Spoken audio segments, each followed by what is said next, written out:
Hello everyone, welcome back to my channel. और सबसे पहले तो आप सभी को हैप्पी नवरात्रि। और यहाँ पे जो था छोटा सा पूजा वो बहुत अच्छे से हो गया। पूजा पाठ करने के बाद आ गए भोग की तैयारी करने यहाँ पे। और मेरा भी फास्ट चल रहा है तो साथ के साथ ऐसी चीज़ें बना ले कि ताकि मेरा भी खाने में भी काम आ जाए। तो सबसे पहले यहाँ पे हम लिए हैं साबूदाना, मूंगफली और मखाने। इन तीनों चीज़ों को मिलाकर हम बनाने वाले हैं बर्फ़ी। क्या होता है कि फ़ास्टिंग के टाइम में मतलब ऐसी चीज़ें ना बहुत ज़्यादा खाया नहीं जाता है, लेकिन हाँ कुछ चीज़ें ऐसा खाना पड़ता है जिससे कि हमें लंबे टाइम तक अच्छे से एनर्जी मिला रहे।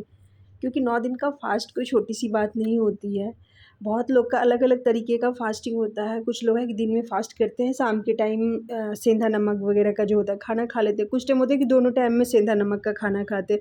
कुछ का होता है कि बिल्कुल कुछ नहीं, ओनली फ्रूट खाकर, ऐसा जो कि मैं करती हूँ। ऐसा ही अभी तक कर रही हूँ और जब तक मेरे से चलेगा, कर पाएंगे, मेरे अंदर इतनी एनर्जी रहेगी कि हम करने लायक हैं, तब तक हम करते रहेंगे।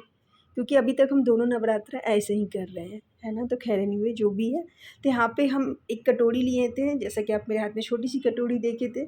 मैं थोड़ा सा यहाँ पे नाप कर ले ली सारी चीज़ों को। तो यहाँ पे 1 कटोरी साबूदाना डाले हैं और 1 कटोरी पूरा तो भर के नहीं बोलेंगे, मूँगफली थोड़ा सा कम डाले थे।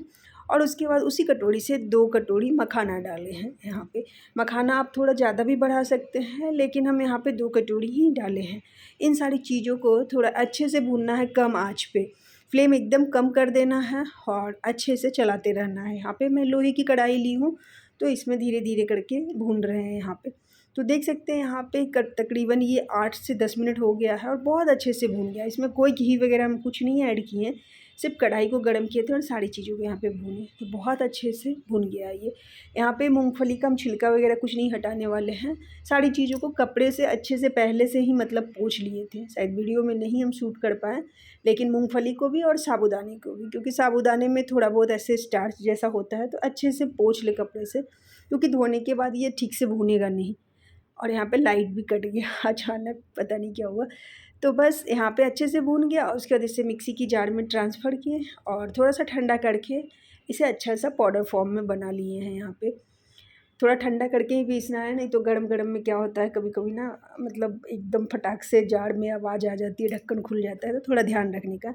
तो देख सकते हैं यहाँ पे बहुत जल्दी से 1-2 बार चलाने के बाद भी बहुत अच्छा सा ये पाउडर बन गया है ये। तो चलिए अब इसे रख देते हैं साइड में। अब कर लेते हैं आगे की तैयारी।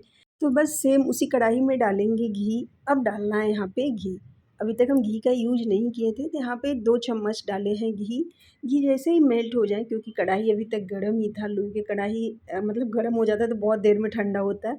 तो उसके बाद ये डाले हैं जो हम पाउडर बना कर रखे थे साबूदाना, मूंगफली, मखाने का।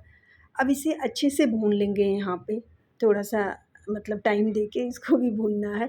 और ऐसे तो ये ऑलरेडी भुना हुआ है, लेकिन हाँ थोड़ा घी के साथ और अच्छे से भून लेंगे ताकि हल्का सा बादामी सा कलर आ जाए, खुद पता चल जाएगा, ज़्यादा नहीं 5 मिनट तक। तो बस इसे अच्छे से भून लिए। अब इसे ट्रांसफ़र कर लेते हैं एक अलग थाली में यहाँ पे। और ना सच में ये लोहे की कढ़ाई बहुत डेंजर है। और आज मेरे यहाँ पता नहीं क्या हो रहा है, लाइट बार बार जा रहा है, ऐसे कट रहा है, क्योंकि ना बाहर थोड़ा सा मौसम कुछ पानी पानी जैसा हो रहा है, इस वजह से।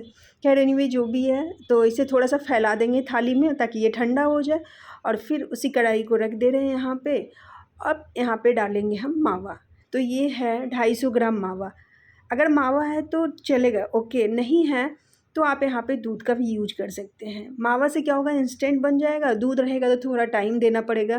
तो यहाँ पे आप 1 लीटर फुल क्रीम दूध लेकर अच्छे से पकाना पड़ेगा, मतलब उसे एकदम जलाना पड़ेगा कि दूध एकदम 1/3 बचे।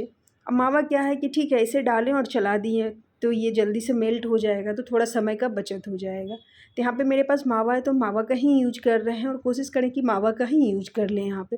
तो बस मावा जैसे ही थोड़ा सा मेल्ट हुआ, यहाँ पे उसी कटोरी से जिससे हम साबूदाना वगैरह नापे थे, 1 कटोरी भरकर डाले हैं चीनी। चीनी डाल के अच्छे से इसे चलाते रहना है। चीनी जैसे ही मेल्ट हो जाए और ये बुलबुला सा आने लगेगा, तो ये जो है साबूदाना भुना हुआ, मखाना, बादाम जो भी है, ये डाल देंगे इसमें। और इसे डाल के अच्छे से 2-3 मिनट तक मिलाना है। यहाँ पे थोड़ा सा ध्यान रहना है, कॉन्शियस होकर फटाफट सारी चीज़ों को करना है, नहीं तो बहुत ज़्यादा अगर हो जाएगा ना तो ये स्टिकी सा बन जाएगा। इसलिए यहाँ पे थोड़ा फटाफट हाथ को चलाना है और ऐसे इस तरीके से यहाँ पे 2-3 मिनट तक अच्छे से मिला लेंगे। तो देख सकते हैं यहाँ पे बहुत अच्छे से ये मिल गया है। अगर आपको लगे ना कि थोड़ा कढ़ाई में चिपक रहा है, तो यहाँ पे आधा चम्मच घी भी डाल सकते हैं। लेकिन ये लोहे की कढ़ाई है ना, या तो यहाँ पे चिपक नहीं रहा है, इसीलिए लोहे या नॉन स्टिक की कढ़ाई में बनाएँ तो ज़्यादा अच्छा होगा। तो बस इधर अभी एकदम फ्लेम को कम कर दिया और थाली में मैं घी लगाना भूल गई थी। तो फटाफट यहाँ पे थाली में घी लगा रहे हैं, क्योंकि व्रत का बना रहे हैं, इसीलिए ना मुझे मेरा मन नहीं किया फॉइल पेपर पे निकालने का। तो बस थाली पे घी ऐसे फैला दिए और इस पे फटाफट ये निकाल के अच्छे से फैला देंगे। अभी गरम है, ध्यान भी रखना है कहीं हाथ-वाथ में ना लग जाए। तो इसे फटाफट निकाल के और इसी से जो है पलटा, कलछी जो भी है, इसी से चमचे से अच्छे से फैला देंगे यहाँ पे और गरम में ही कट लगा देना है। तो बहुत आसान है, बहुत कम टाइम में ये बर्फ़ी बन जाता है। थोड़ी देर इसे ठंडा होने के लिए मतलब नॉर्मल टेम्परेचर पे रख दें रूम में, आधे घंटे के लिए एकदम सेट हो जाएगा। फिर आप ये बर्फ़ी को आराम से यूज़ कर सकते हैं। तो सिर्फ़ थोड़ा-सा ध्यान रखना है कि जब हम मावा में घी डाल रहे हैं, उस टाइम थोड़ा-सा ध्यान रखना होगा, क्योंकि मावा में घी डालने के बाद ना धीरे-धीरे जब वो चीनी मेल्ट होगा, तो धीरे-धीरे वो पाक जैसा बनने लगेगा। तो वहाँ पे हमें ध्यान देना है, जैसे ही एक बुलबुला जैसा आए, उसी टाइम पे हमें डाल देना है। अगर बहुत ज़्यादा वो चीनी मावे के साथ पक जाएगा ना, तो वो फिर चिकट सा हो जाएगा। तो वहाँ पे थोड़ा-सा ध्यान रखना है। जैसे ही बुलबुला एक बार आएगा कि फटाक से डाल देना है, तो एकदम परफ़ेक्ट बर्फ़ी बनेगा, एकदम आराम से तुरंत इंस्टेंट आप उसे निकाल के मतलब खा सकते हैं, सेट हो जाएगा। तो देख सकते हैं यहाँ पे थोड़ा गरम है ना, क्योंकि ना ये चीनी वाली चीज़ें बहुत देर में ठंडा होता है। तो यहाँ पे हम एक काट के आपको दिखा सकते हैं, यहाँ पे देख सकते हैं कितना अच्छा परफ़ेक्ट एकदम कट गया। और यहाँ पे ना आप चाहें तो थोड़ा बेलन से बेल देना अच्छे से, तो एकदम चिकना सा हो जाएगा। लेकिन ना हम बेलन वगैरह का यहाँ पे कुछ यूज़ नहीं किए, क्योंकि हमें फटाफट भोग लगाना है, इसलिए हम जल्दी-जल्दी इस तरीके से कर रहे हैं। तो एकदम परफ़ेक्ट बन गया, कोई इसे में फ्रिज व्रिज में रखने का ज़रूरत नहीं है। तो ये कैसी लगी रेसिपी आप लोग बताइएगा।